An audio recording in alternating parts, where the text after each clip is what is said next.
Keir Starmer has once again proven that his priorities lie far from the interests of the British people. While many were aware that he had planned a New Year holiday, news of his brother's passing delayed his trip. Now, as he jets off for his first holiday since becoming Prime Minister, he leaves behind a country reeling from his latest betrayal.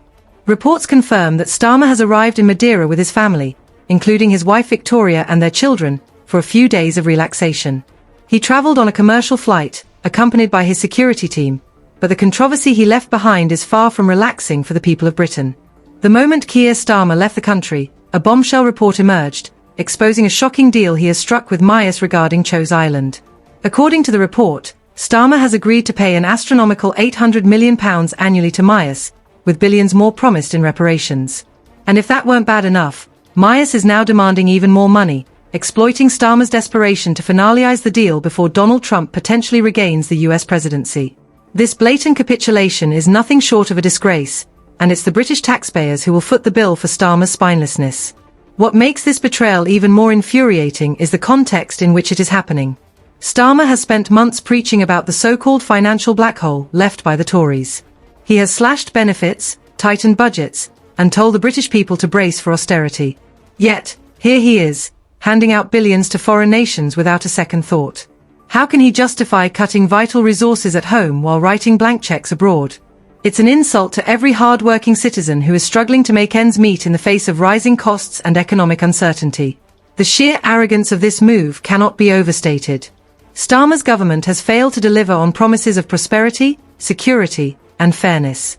Instead, he continues to prioritize international optics over domestic welfare.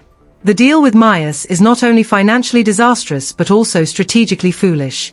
By caving to their demands, Starmer has shown weakness on the global stage, undermining Britain's position as a sovereign nation.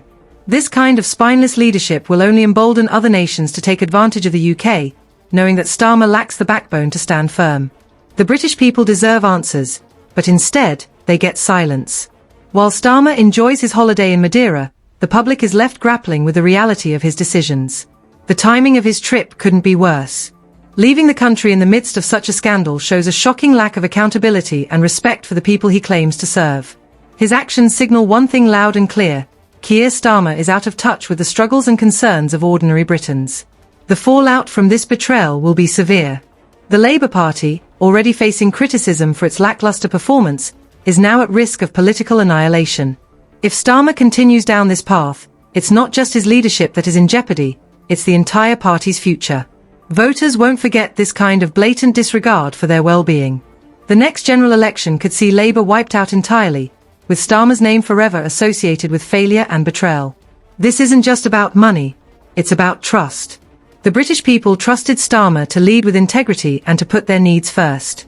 Instead, he has chosen to prioritize foreign interests over his own citizens. This is a betrayal of the highest order, and it raises serious questions about his ability to govern. How can someone who so casually disregards the needs of his own country be trusted to make decisions on its behalf? The answer is simple: he can't. The Maes deal is emblematic of everything wrong with Starmer's leadership. It's rushed, it's poorly negotiated, and it's driven by desperation rather than strategy. His eagerness to finalize the agreement before Trump's potential return to power shows that he is more concerned with appeasing foreign leaders than protecting British interests. This kind of short-sightedness is dangerous and will have long-term consequences for the country. The British people deserve better. They deserve a leader who will fight for their interests, who will prioritize their needs, and who will stand up to foreign powers rather than bowing down to them. Starmer has shown time and again that he is not that leader. His actions speak louder than his words, and they paint a picture of a man who is out of his depth and out of touch. As Starmer lounges in Madeira, the anger and frustration of the British people continue to grow. They are tired of being lied to, tired of being ignored, and tired of being betrayed.